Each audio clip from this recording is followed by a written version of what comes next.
내 인생의 마일리지는 슬래시 060 924.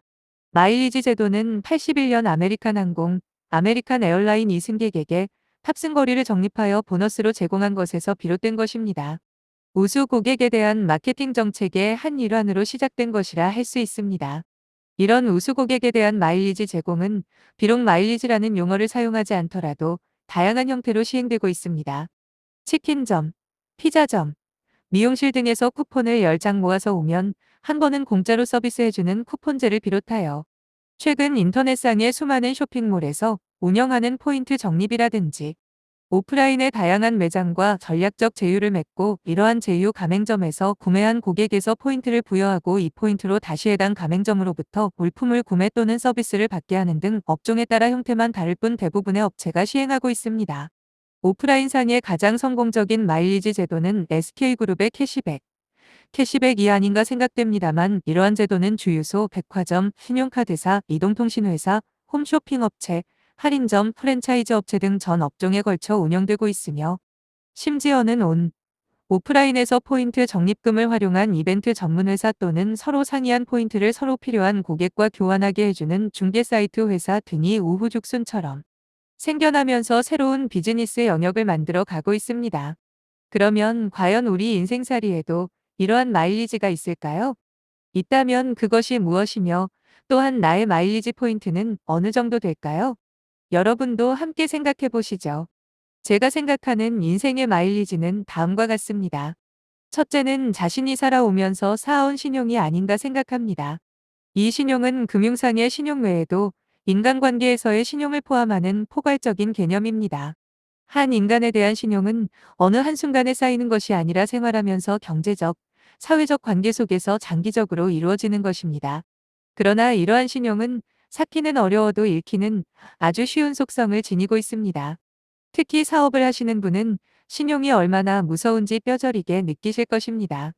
직장 생활하면서 열심히 쌓은 신용 덕택에 각 카드사의 대출은 물론 없어도 될 현금 서비스의 한도도 증액되고 또한 거래은행으로부터 마이너스 대출 유혹도 숱하게 받습니다. 하지만 독립하여 사업을 시작하게 되면 여러 가지 급한 사정으로 인해 한두 달 연체를 하게 되는 경우가 있는데 이 경우 그동안 쌓아온 신용은 하루아침에 반토막이 되고 급기야는 현금 서비스의 길마저 막혀버립니다. 요즘 같은 경우 자영업자는 신규 카드의 발급도 쉽지가 않습니다. 이것만이 아닙니다. 여기저기 저질러 놓은 일은 많아 결국 친인척에게 손을 내밀게 되고 여기에 사업마저 조기에 안정되지 못하면 친인척뿐만 아니라 거래 파트너에게까지 신용을 잃고 맙니다. 저의 경우는 아마도 17년간 쌓아온 신용 마일리지 포인트가 사업을 하면서 적립되기는커녕 모두 다 까먹고 지금까지 버텨온 것만도 다행이라 생각합니다만 아마 신용 마일리지는 마이너스 포인트가 아닐까 반성해 봅니다.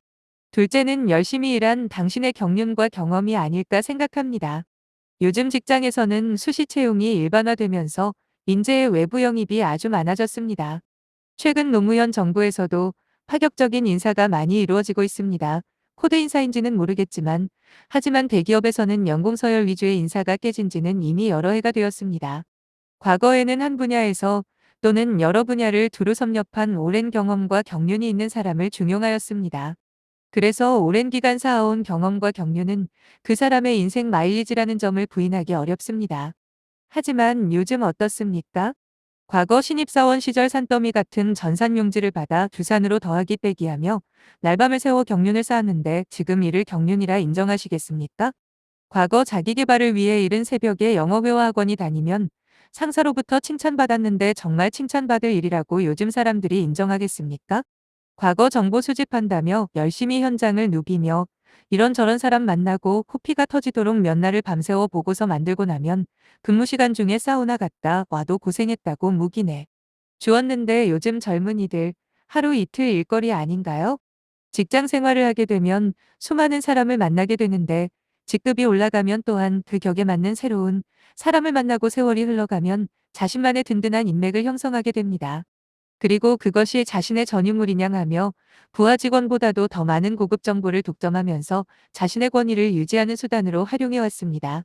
하지만 요즘 젊은이들은 인터넷을 이용하여 정보를 공유하게 되었고 인맥 또한 카페나 포럼 등을 통하여 과거 10년에서 20년 걸쳐 형성하던 인맥을 1년에서 2년 사이에 만들고, 그 인맥은 같은 레벨이 아니라 사원에서 사장까지 다양한 계층까지 인맥을 구축합니다.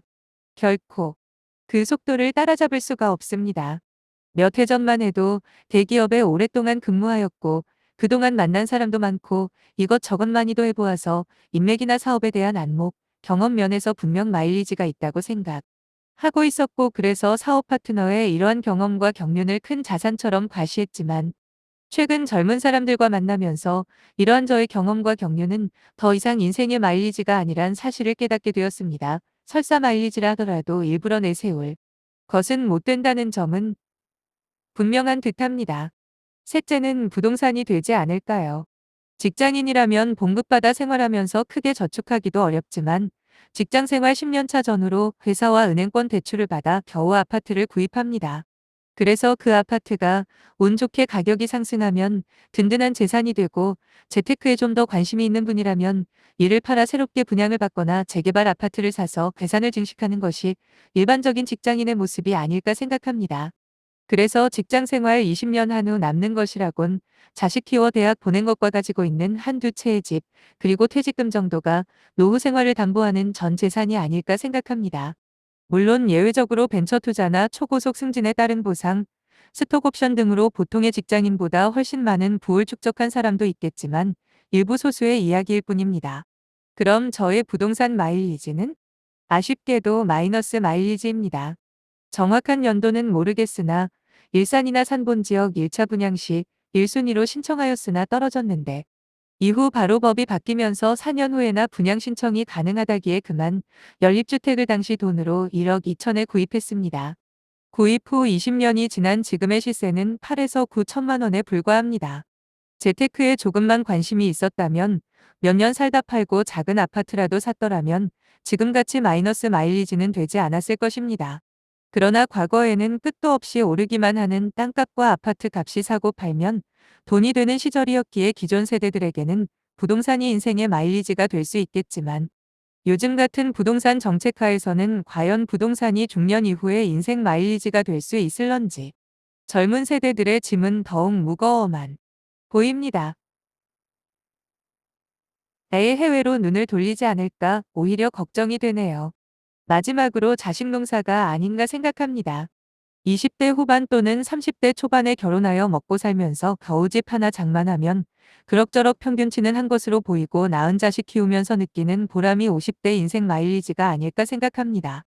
자식도 옛날처럼 4명에서 8명 낳아 기르는 것도 아니고 하나 아니면 둘만 낳고, 비록 예전처럼 자식에 의존하려는 기대감은커녕 어떻게 하면 여유 있는 노년을 준비할까 고민하는 시대가 되었습니다만, 그래도 자식이 있어 든든하고 외롭지 않습니다. 그래서 자식 농사가 인생의 마일리지가 아닐까 생각합니다만, 이 점에서는 저는 비교적 많은 마일리지 포인트를 쌓았습니다. 당초 하나만 갖기로 했다가 외롭다고 하나 더 갖고 나이 40 중반에 늦둥이까지 태어났습니다. 늦둥이는 이제 6살 딸 아이인데 쫓아다니는 것이 다소 성가시고 버겁지만 그래도 너무 귀엽고 예뻐서 잘 때면 항상 엄마보다 제 옆에 두고 자려고 합니다. 또 다른 인생의 마일리지는 어떤 것이 있을까요?